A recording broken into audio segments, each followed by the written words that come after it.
I wanted to be funny. I wanted to be a funny, laughing, invited to the party person. I wanted to be a little flirty, maybe a little naughty, a little fab, mysterious, chic.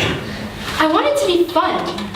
You know, telling wild, crazy stories, jumping in the pool naked at midnight, wearing that sexy push-up bra, driving the convertible fast down a highway in a rainstorm. Yeah, I really wanted that. I wanted to be delicious and adorable, but not too available, not too talkative. I would have settled for a little dry, even, or sarcastic. Dry people, they get invited to the party. Dry nihilists, who are permanently unhappy, permanently in despair, bleak. Yeah, they're there, and they're very expensive, black, shredded, torn clothing, surrounded by people in very expensive, shredded, torn haircuts that make them look like they had just survived something awful, you know, like that private jet ride when they ran out of Merlot. But I'm not dry. I'm not adorable. I'm not funny. I'm angry. Fucking angry. I'm raging. I do not get invited to the parties. Well, not anymore. I did at the beginning. You see, I had a certain charm, a certain flair. People mistook it for funny until they discovered that I was the person who ruins the party.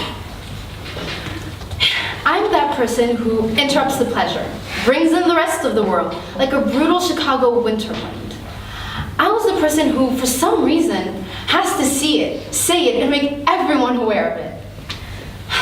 I was the person who responds to the casual, "What's up?" with, "Well, I just got back from Afghanistan, downtown Kandahar, where the Taliban are back," where the Taliban actually never won, but are now blatantly back because the US supported the wicked jihadis and put them in office. The jihadis who raped and pillaged and murdered, and instead of being brought into justice, they're brought to power. And now there's so much corruption and so much violence that honestly, the Taliban looks pretty good.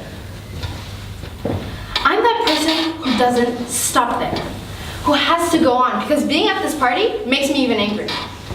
I somehow forgot until that moment that the rest of the world went on. They went to the party, they were laughing, drinking, flirting, enjoying. They weren't undone or depressed by the whack things going on. No, the person asking me what's up didn't actually expect an answer, didn't particularly want an answer. No, they were just asking a question, a stupid party question, because that's what people do at parties. They don't listen, they don't give a shit. No, they're not here. They're here to have fun. But yeah, that's what their whole life is, a fucking party. Their whole life is directed toward going to the party, dressing for the party, getting drunk or getting late or getting into the party mood. And here I am, ruining everything. What's up? What's fucking up? Don't you read the news? What the hell? You wanna know what's up? I'm gonna tell you what's up. There are these Amish girls that got shot down in the school. Why? Because they were girls, because they were there. Or what about the girls in the refugee camp in Darfur, who went to go get some wood for the fire or some grass for their donkey, and who got grabbed, who got raped and raped until they couldn't find their way back home? I need to calm down, sorry. But you know what? No, let's protect the rapists. Let's defend them, like said that cleric in Australia. Yeah, because honestly, they're being given too hard of a time. They're being given a terrible sentence. When really, it was the woman's fault. I mean, she brought it on herself. They brought it on to themselves. If they hadn't just gone out without wearing a headscarf, honestly, they were open meat. Wow. But yeah, if they had just stayed at home. If I had just stayed at home. If I hadn't gone out. If I hadn't opened my mouth. I wasn't even invited to this party. A friend of mine was invited, and she took me because she couldn't find anyone else. But here I am at this party. I don't know what made me say this. Honestly, I shouldn't even have gone out the party. I shouldn't even have gone out of my house. There are too many bad things happening, honestly. Maybe it was this woman with this big stuffed thing wrapped around her neck saying, "Isn't it fabulous? Fur is back." Fur is back. Isn't it fabulous? Mutilation is back. Murder is back. Mink is back.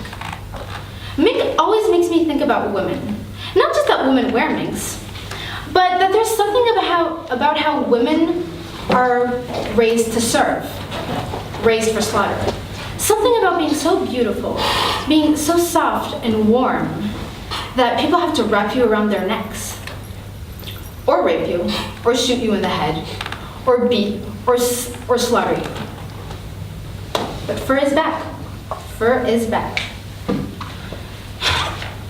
So, as it turns out, is rape. Rape is back. The Taliban is back. OJ is back. Fur is back. Back, back, back. But when did any of this go away? It never really went away. It was just buried and ignored and accepted by the people at the parties, at the people who think that their life is one big party, which it is, because they have everything, and they're wealthy, and they're perfect, and they're privileged, and so they keep on partying and partying. Stop it! Just stop it, please, please stop. Women are dying. There are women that are getting their labia ripped off in the Congo, they're getting their faces melted off in Pakistan, and they're being bought as children in Atlanta. So please, can you please just wait for 1 second and stop it? Doesn't this matter to you? Don't their lives matter to you? I'm screaming. I'm on the floor, on the wall-to-wall plush carpet, near the buffet with all of its grilled shrimps, it's chocolate martinis, and it's goat cheese quesadillas, and I am screaming. Can you please just stop? Can you please stop for 1 moment? Stop your lives, stop your partying, and just consider. A crowd is now looking at me. A crowd of fabulous partygoers who won't look directly at me because they're scared they might catch what I'm having. A crowd of fabulous partygoers who are going on as I'm being handcuffed, dragged, and removed from the party.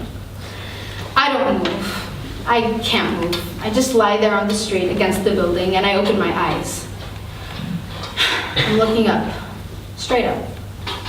I don't remember seeing stars before in the city. There are so many of them, and they're particularly sparkly. I don't even know if they're real. They're so far away, and they're right next to me. I'm lying there, and my eyes are open. I'm not funny, and my friend's silk shirt is torn, but I can see what is in front of me. I can see this.